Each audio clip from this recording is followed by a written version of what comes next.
Walking through that again, right to right. Hitching back, cover. Hitch back, cover, grab, strike.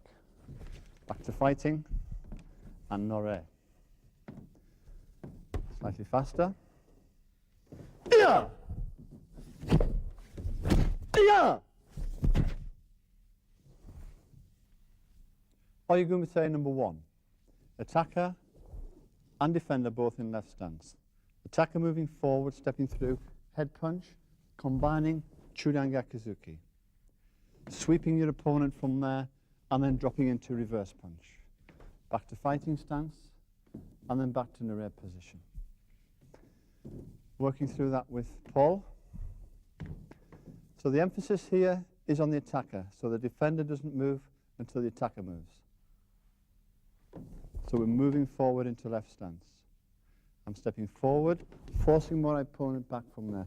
Backhand covering the solar plexus. Winding that into reverse punch. Again, we've got to be short because we're forcing our opponent back over for a head punch, reverse punch. Taking our opponent now so we can sweep from here and then drop forward into reverse punch. Now, if we find that we're close, pivot on the heel. If we find that we're back from here, then a normal reverse punch, pivoting through the heel, going onto the toes is the exercise that you want to be looking for. Reverse punching from there, keeping this guard, hand here as a guard. So again, if I'm close, pivoting on the heel. Back from there, the fighting stance, original position. Attacker moving forward, defender moving back. Now the distancing is important as with all the Ohyu gumite. From an attacking point of view, if I'm moving forward to a position that I'm going to be comfortable, the defender, if he feels that I'm getting too close, he will be moving back. So I'm moving forward at a time that I feel that I can comfortably put the pressure on this attacker and force him back over.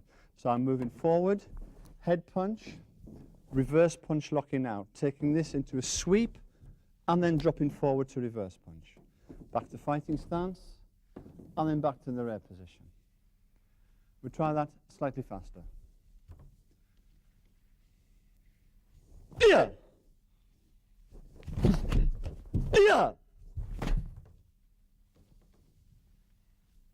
Ohyu gumite number 2. The attacker here is in right stance.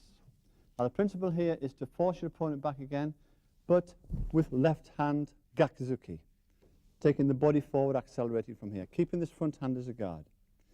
Now I replace the position of the front foot with the position of the back foot as I pull the hand back. This hand then becomes a guard. Now think here about not moving this hand position as we step up. Hook with the front foot. Now this is the principle of the Ohyu gumite number 2, to hook as opposed to sweep. Now because you're going to be close in, the emphasis here is on the pivoting of the heel, and I emphasize here pivoting of the heel. Stepping back into left fighting stance and back to nore position. Bringing in Paul again. So walking through slowly, attacker right, defender left. Now the defender here will be moving back very slightly, leaning back over slightly with the front hand to cover. So I'm pushing forwards from here. Now the back foot replaces a position of the front foot when I'm coming up from here. This hand stays as a guard. I'm then bringing this foot into a hook position, and I'm going to pull my opponent that way, to the side. I'm then tight in. As I drop down, I pivot on the heel and punch, very short punch here into the kidney. We're then back to stance and back to nore position. Try that one once more. Attacker right, defender left. Head punch, pull back hook, reverse punch. Back to stance and back to nore. And slightly faster. Yeah! Yeah! Ohyu gumite number 4.